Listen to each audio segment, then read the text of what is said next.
Hello, everyone.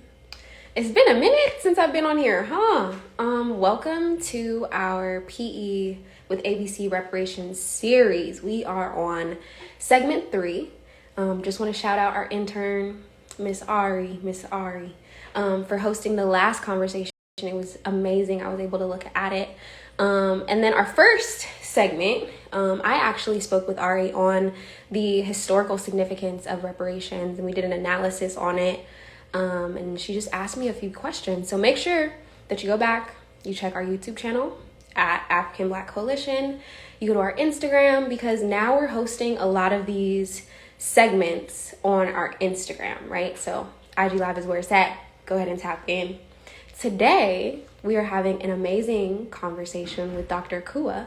And specifically, I don't know if you know, but last conversation was pay us what you owe, right? So we talked about student debt. We talked about what reparations looks like for college students specifically, right? And then we also touched on loans and credit debt and stuff like that. This time, we're focusing a little bit more on the social aspect of reparations, right? So how have college campuses been impacted by things like racism, colonialism, imperialism? What is the history behind that? Dr. Akua is actually an educator, right? So he's an educator at Clark Atlanta University, and I just wanted to kind of get his opinions on what reparations looks like to him. Beyond that, what else is ABC doing? We're doing a ton of stuff, right? So we're actually going to be attending a conference this weekend. The majority of the staff will be going. I wish I would have it at the top of my head on what the name is. I'll make sure to include that in the comments when I post this video. But definitely excited. It's going to be this weekend. And I was hoping to vlog it. Y'all have to let me know if I should do a little vlog, a little day in the life of a communications director. We also have, besides Ari as our intern, we have Miss Kyla, who is working as an ABC volunteer. So some of the posts that you're going to be seeing are actually created by her. If you saw that wild, hella good reel focusing on Black joy, that was all her. So I'm definitely excited. Right now, we are waiting on Dr. Akua to tap in. Definitely excited. I'm actually going to send a request for him to join while we wait for that. Hey, how are you? I just say while I'm blessed. How are you today? I'm doing good. I'm doing really good. That was surprising on my end. I'm not gonna lie. Okay, so as you know, we're talking about reparations today. Are you ready for this discussion? I am ready. Let's get into it. Okay, great. So we always start off with this series on just trying to get an understanding of what our special guests think about reparations. So I'd like to ask, what do you think of when you think of reparations? What do you think about? I think I'm a former language arts teacher before I became a college professor. And so I automatically think of the root word of reparations being repair. And repair takes place after there has been extensive damage. So when we talk about reparations, we're talking about repairing the damage of over 400 years of chattel enslavement, Jim Crow laws, white terrorism, and a whole host of things that have unfolded as a result of that in the Black community.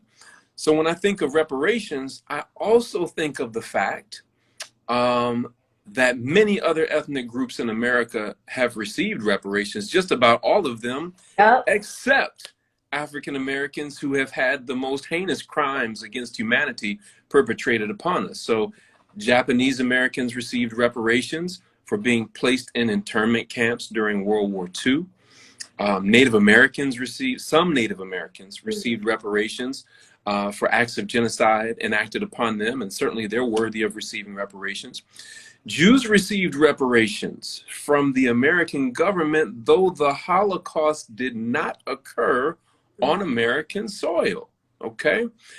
But the most bizarre case, Malia, the most bizarre case of reparations that has taken place in America is white slave owners who received reparations after the Civil War when their captive Africans were set free.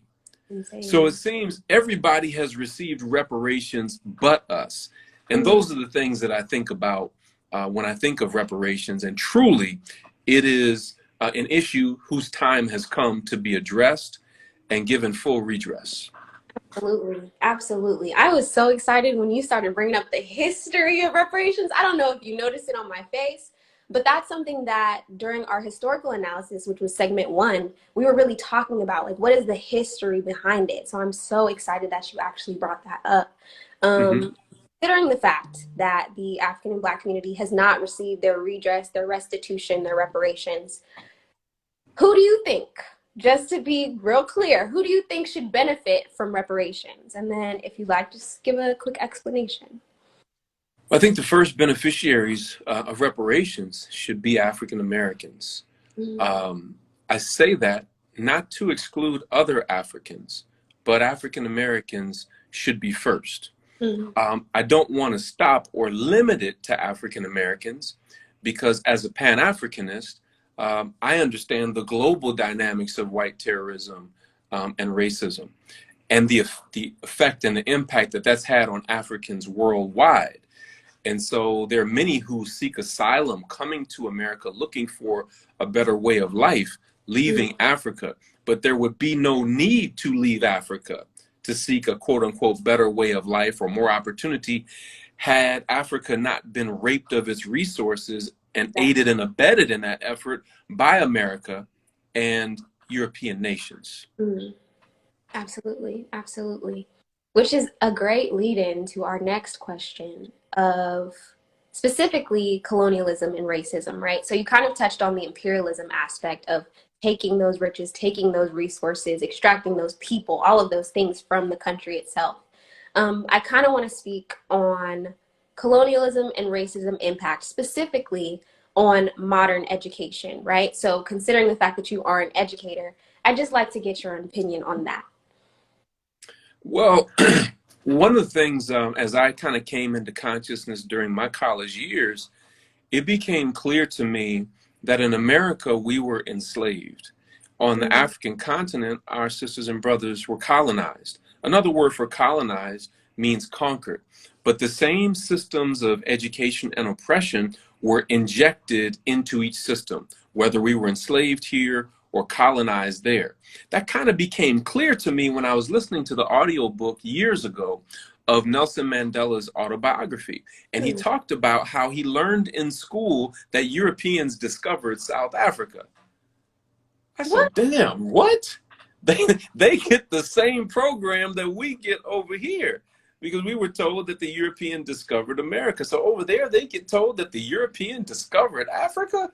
So Yeah. that's when I was like, oh, okay. So then when you read the writings of Frances Cress Welsing and her Cress theory of color confrontation and how she talks about the fact that global white terrorism is just that, it is a global system.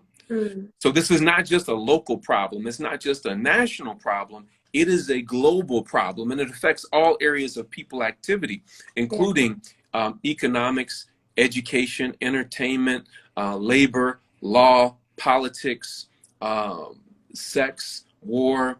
And I would add to that, I think she had 9 areas of people activity. I would add to that healthcare, right? Mm. So that's what I think of when I hear this issue of colonialism. We're dealing with systems of oppression that are still going on. When we Yeah. think of our enslavement, people think, oh, 1619 to 1865. But you have to broaden your scope of that. We could make a complete reparations claim just based on what happened after 1865 in the way that our rights were denied. But when Yeah. you add in the enslavement period and you have a broader context where we use the term ma'afa, as Dr. Marimba Ani has given us, which means the disaster, calamity. Mm. And it's not just talking about enslavement, it's talking about everything that unfolded as a result of that. So Yeah. some people could say, well, slavery is over, but the ma'afa, the utter It- destruction, is still going on. Man, these responses got thinking. Because again, when you think about institutions that are still in the United States specifically, not speaking on the, like, you know, global aspect, when you think of institutions similar to imprisonment or incarceration, when you think about food, houselessness, like all of those things still impact the Black community today. When we talked about Mhm. specifically higher education, those barriers to education, those barriers to access are still a part of that ma'afa that you talked about earlier. So last week, right? Last week we discussed student debt. We talked about how reparations are needed for what we call the compounding moral debts against Black people, that ma'afa, right? So as an educator, what form should reparations come in for Black people? Sure. So before I answer that, let me say when you mentioned incarceration, I really got to give a shout out to the African Black Coalition. As a professor of educational leadership, I train higher education leaders and K through 12 educators. And in my higher education leadership track, I talk about the work that the African Black Coalition has done confronting mass incarceration and the fact that the University of California system was investing in prisons and how Yeah. that was a clear conflict of interest. So shout out to the incredible work that you all are doing. I wanted to point that out first. Secondly, in terms of the form that it should take, in a nation that has denied African American people education, African American people should never have to pay a dime for education in any form at any level. Okay, so we can start with the complete waiving of all student loans for Black people. There's no Black person should be paying back any student loans. Those should be waived. In addition, for those young people, for example, that are your age that are in college, you should receive a tuition waiver every semester. You should receive a housing waiver every semester. In addition to, and the reason for this is because our ancestors already paid the price. It is very clear that they already paid the price. America's prosperity in the world and presence in the world as a global power is a result and was built on the backs of Black people and the trauma that we experienced as a result of that. We were dealing with forced information suppression and forced ignorance, right? So there should be tuition waivers at every level, from undergraduate to master's level to doctoral level, okay? Going back into K through 12 education, there should be appropriations made so that Black people who want to homeschool their children would have tuition waivers for that. And Black people who want to start schools would be able to receive government appropriations to start and fund their schools. Yeah.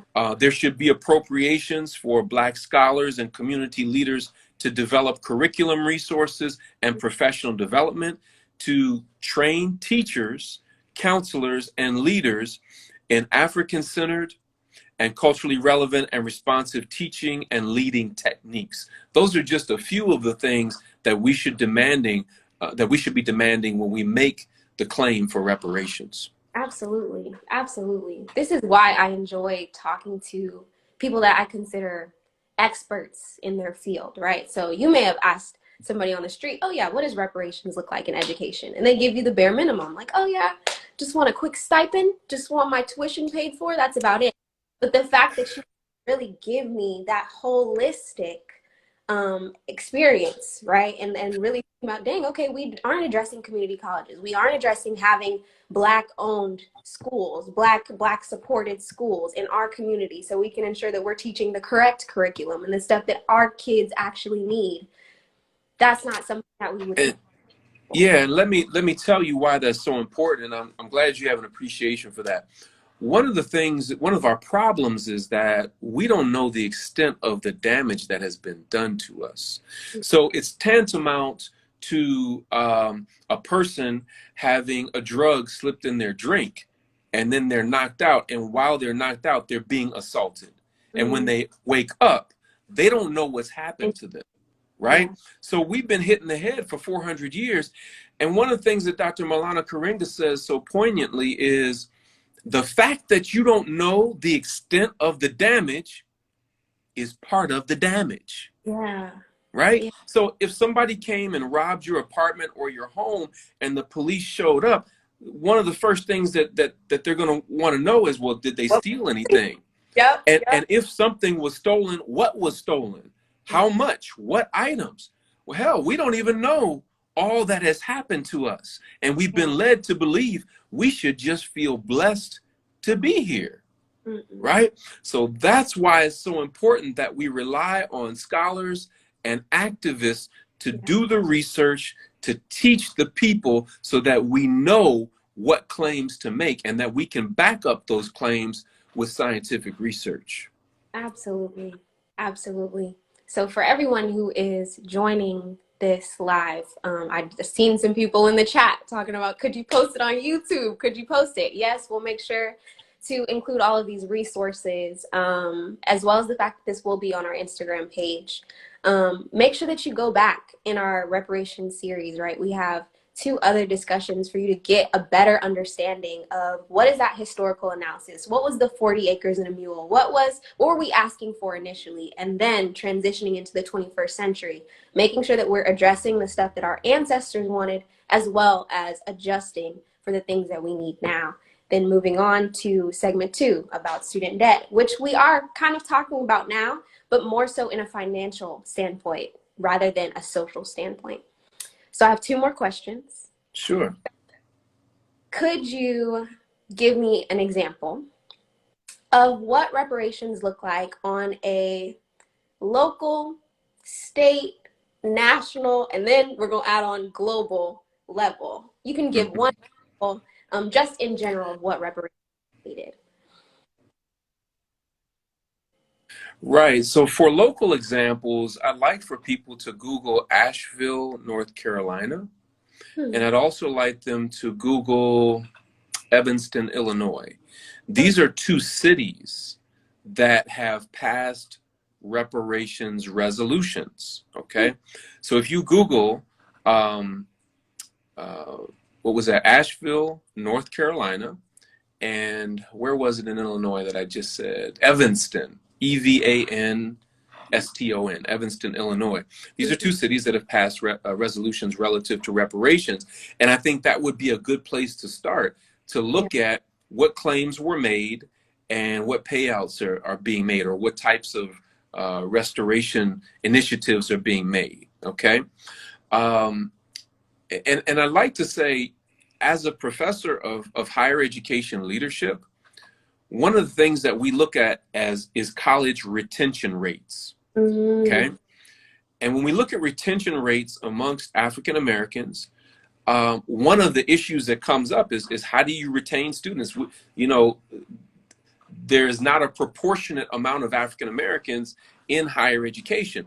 And one of the reasons for that is the inability to persist is not academic or based on intelligence.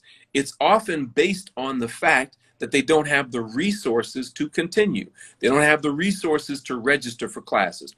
They don't have the resources to find housing. I've dealt with students who are homeless, who are in college and trying to make their way through.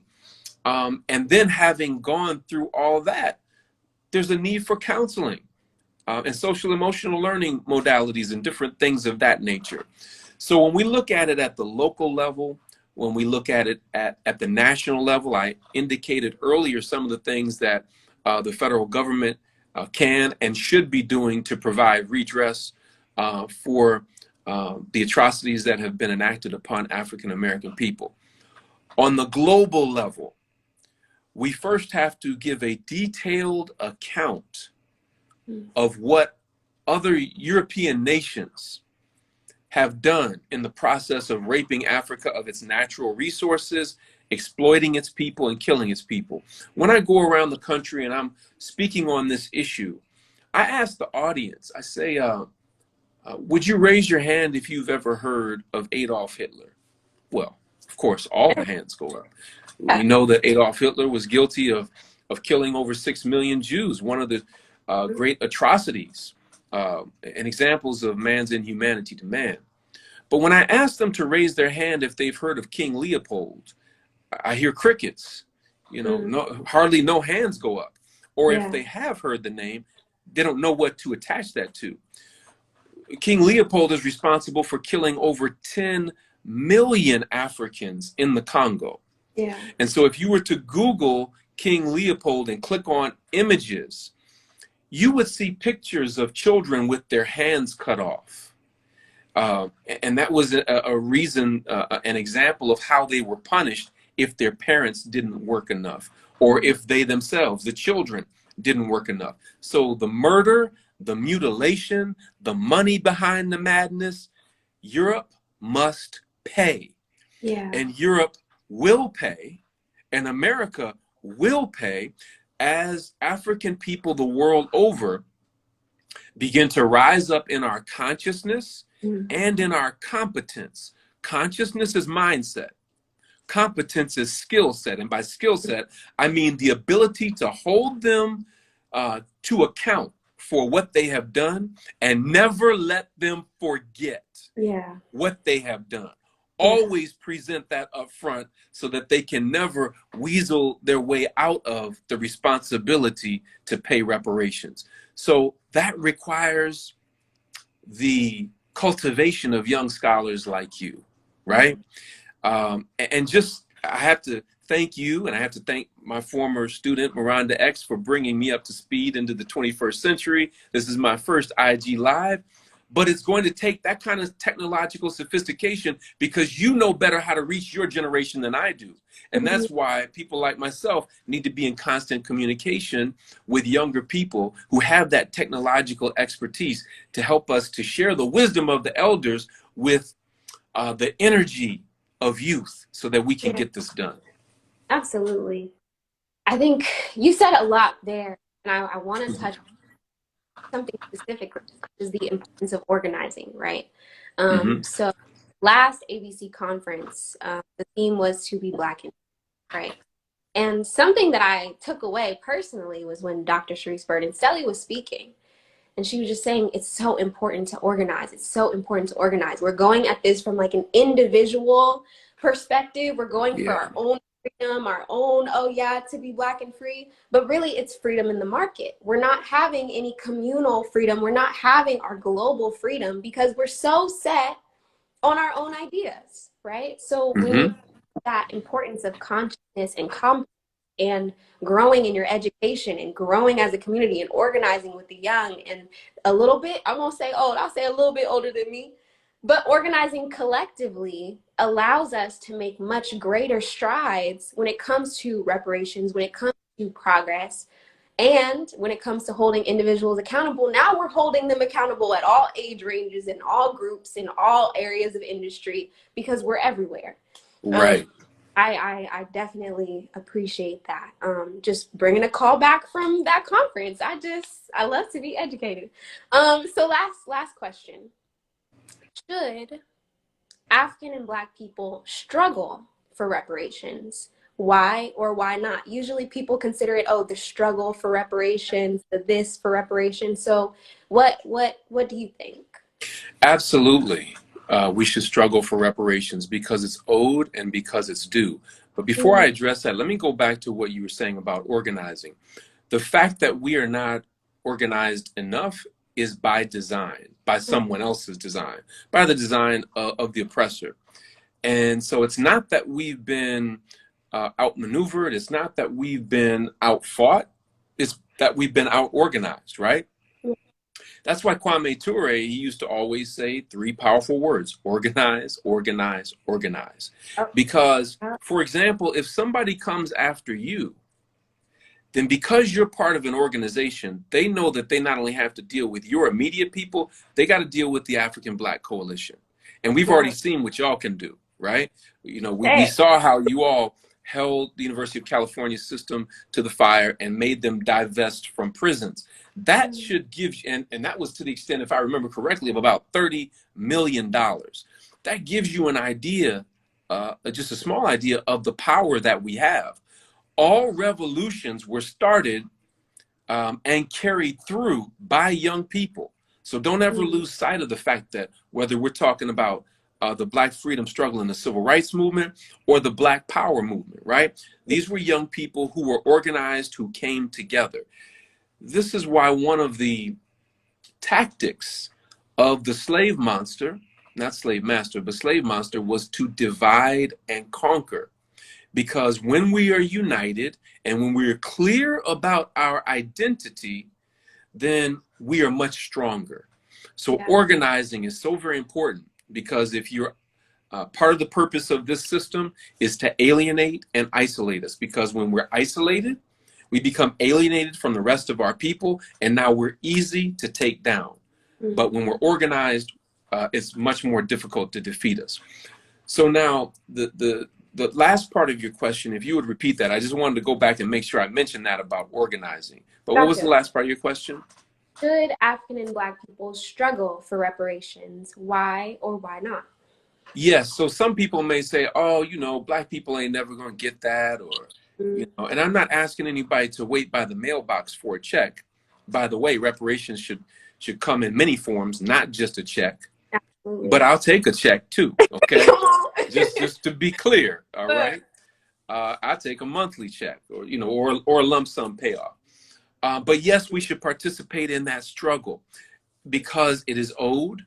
Our ancestors have laid their lives on the line to fight for it, and others have received it.